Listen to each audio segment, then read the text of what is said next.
Welcome to Hancock's VMware Half Hour. Well, welcome back to another episode of Hancock's VMware Half Hour. So, in today's video, we're going to finally end our bunch of video videos that we've basically been talking about partition manipulation of virtual machines in VMware vSphere. And it's all really started off with a number of questions that I saw being asked about Windows 11, Windows 10, Windows Server 2025 and 2022, and the recovery partition. If you don't know, if you've never installed a Windows Server operating system or a modern Windows Server operating system, you will notice that at the very end of the disk, the installer actually basically creates a recovery partition, which is to aid you recovering your desktop or server should you have a blue screen of death. Well, unfortunately, that recovery partition being at the end of the disk really obstructs you easily extending, expanding the size of a virtual disk. So we've actually basically looked in the last group of videos at mechanisms how we can easily extend our disks, and we looked at the software product AOMEI, we looked at the software product EaseUS, and we concluded that we couldn't actually use those with Windows Server 2025 because although they're free, it detects the presence that they're a server operating system, and it basically pops up a little nag basically telling us that we need to pay some money. We did successfully use those products on Windows 11, and we did some videos to cover them. And I also showed you the good old favorite, this particular video here, basically using gparted live CD-ROM, which is free and open source, and that allows us basically to manipulate any partition on any operating system, including Windows Server 2025. I also showed you how to manually remove the partition using diskpart. So, and then we had a little look at, I promised, at using VMware Converter or VMware vCenter Converter Standalone. I think it's its official title. Yeah, VMware vCenter Converter Standalone. And I explained to you why it got that why I think it actually basically got that name in the last video.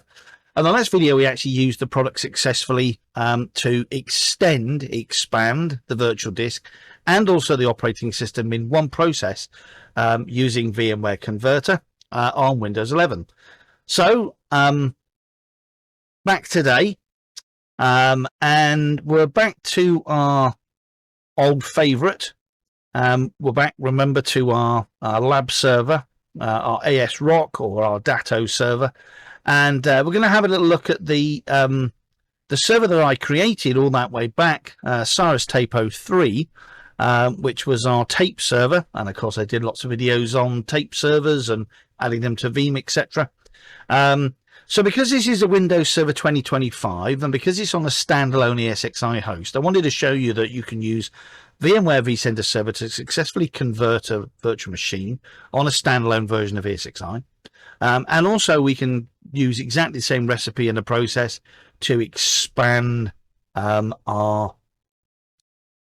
disk and partition in one process as well. So I'm connected here via RDP into Cyrus Tape 03. It currently has a 90 gig NTFS partition. It also has a 90 gig disk. And of course, at the very end there, we've got this recovery partition. So let's go for an expansion of 150 gig today. That's where we're going to take that's where we're going to extend it to. And I also wanted to show you as well, and just a reminder that you can use, if we just get rid of that, we can also use VMware Converter to get us up out of a snapshot issue as well. And if I just actually have a little look at this particular ESXi server. Sorry, if you look at this virtual machine, you can see that we're actually basically running a snapshot in it as well. I don't know why. I can't remember actually basically doing that. There was obviously a particular reason I did. So this has a snapshot as well.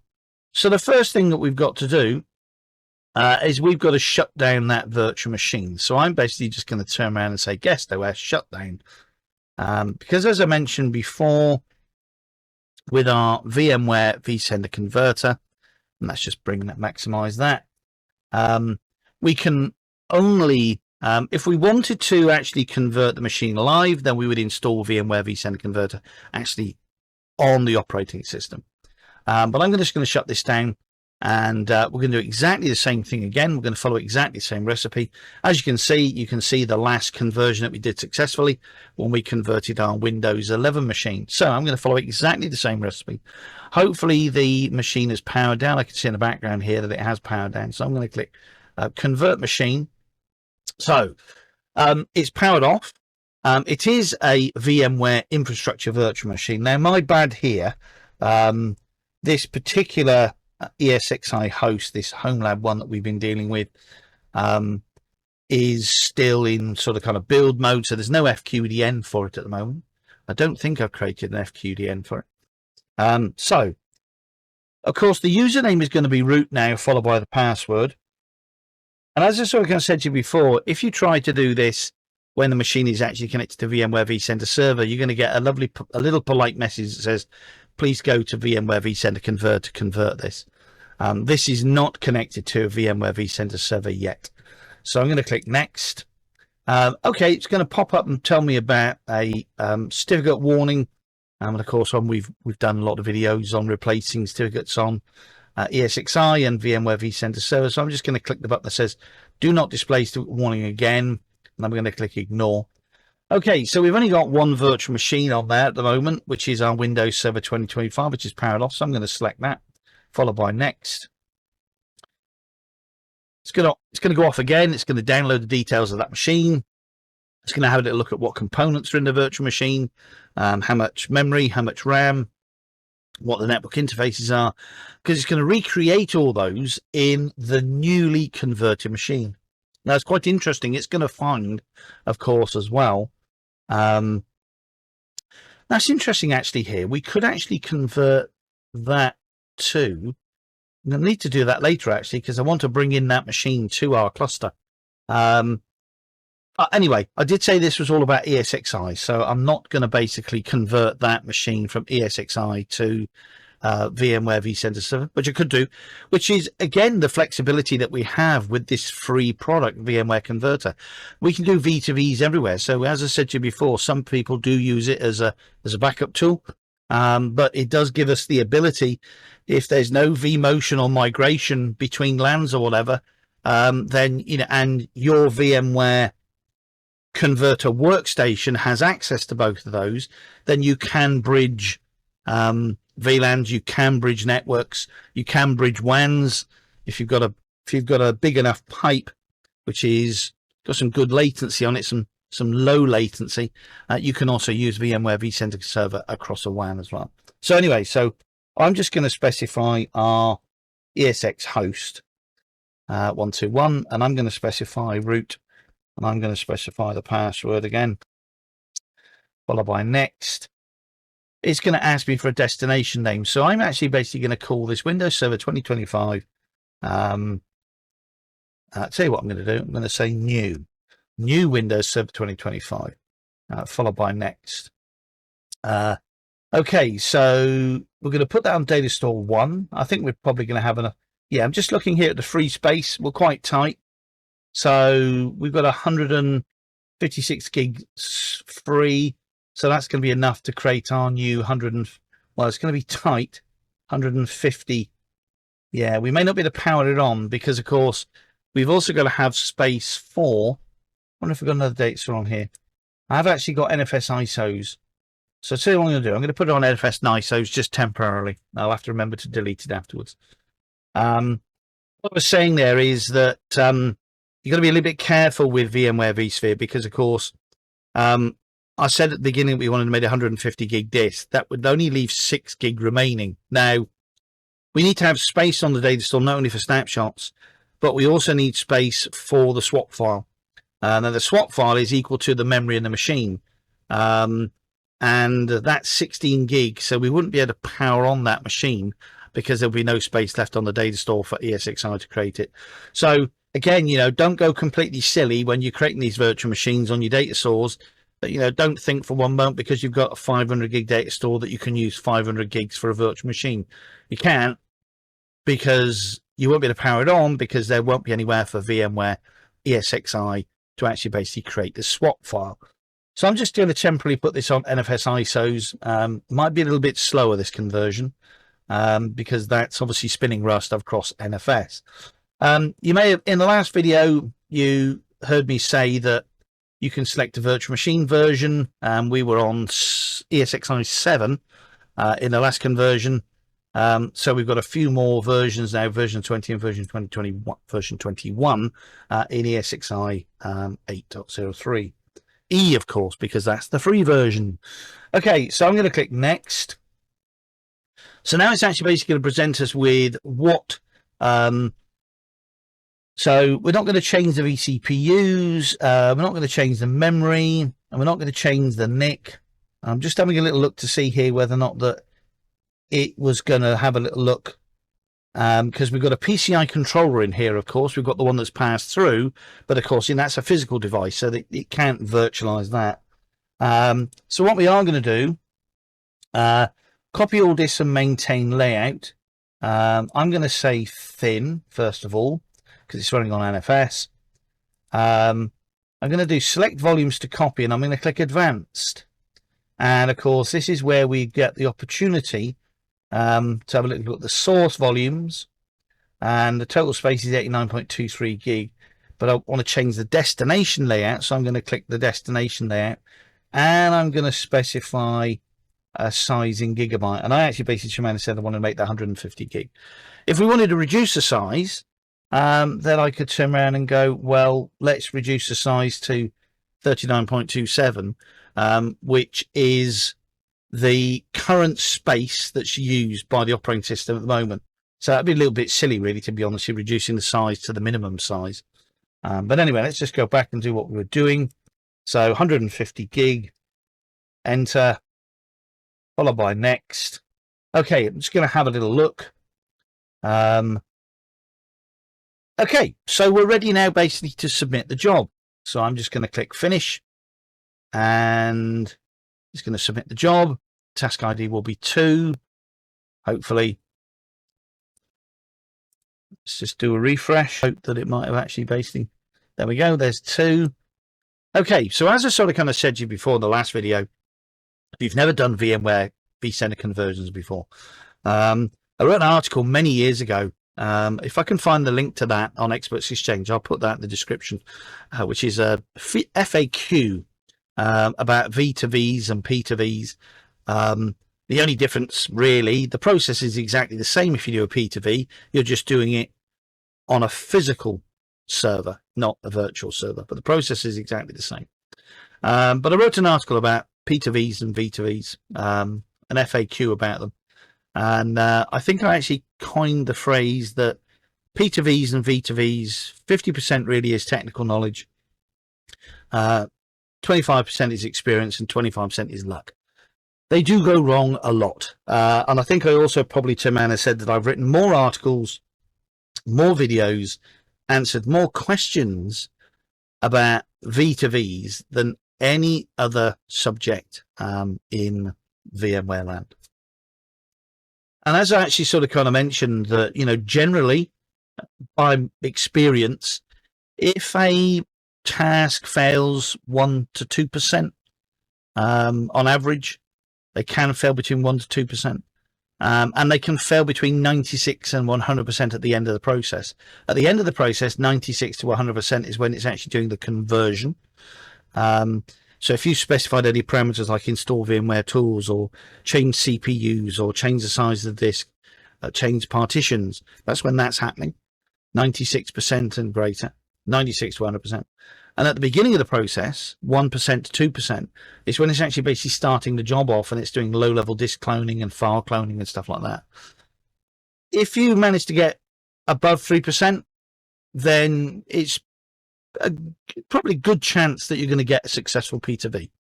However, if it fails between 2%, 2 and 3%, and 96%, that's usually because there's been a network fault or there's been a read fault on the disk while it's actually basically trying to clone it. So here we go. 3%. I'm just going to wait to see whether or not that actually basically gets to 4%. It's getting to 4%. And now telling us that the estimated time remaining is 1 hour and 23 minutes. So I'm going to go away and get my late breakfast. It's just coming up to midday here on Easter Sunday. And don't think any of the shops will be open today because Easter Sunday is classed as a religious day like Christmas Day. And I've already eaten my Easter eggs. So I don't actually have any Easter eggs. But I'm going to go down and get a late breakfast just after I've had this. First espresso of the day. Anyway, so as always, I'll speed this up in post-processing. One of the benefits that we've got of doing video editing. So I'll speed this up in post and I'll come back when it's completed and hopefully I'll remember this time. And then I'll summarize. Then I'm going to have a little think. I've got to go out and fix my car. Not that there's anything wrong with my car. I've been adding a tow bar on and I've got a problem now with the electrics. So I need to sort out the electric problem on the car. And have a little think about the next group of videos that we're going to have a little look at Hancock's VMware half hour. I've been a little bit distracted because I've been sort of kind of pulled. We've done a little bit on Synology, and then I was pulled into a bit on VM backup and replication for tape servers, pulled into partitions. Then we were pulled into our little mini series on our home lab and flash and NVMe and memory tiering and all that sort of kind of stuff. So I'm going to have a good think about what areas that we want to cover next. And I think maybe I might actually return to iSCSI and NFS. I think with VMware vSphere. And we'll have a little look at doing those on a Synology NAS. And if we're lucky, if we're really, really lucky, and I can remember, and I can get enough power and networking here, then we might be able to spin up an old Dell Equalogic iSCSI unit as well. Not promising that one because not quite sure really whether or not that's going to spin into action these days. Okay, so we're 44. We've got 4 minute run. We've been running for 4 minutes. We're 44 minutes remaining. The last conversion took 12 minutes. 13 minutes, I think that was the one we did with Windows 11. So this one's going to take a little bit longer. And again, just on that note, I think I have been asked questions before as to how long does a VMware conversion take? Well, how long is a piece of string? There's lots of factors really. The speed of data store, source speed of data store, destination speed of data store. And also networking has a big role to play in how fast these things operate. Anyway, so with that, I'll come back shortly and summarize at the very end when the conversion is complete.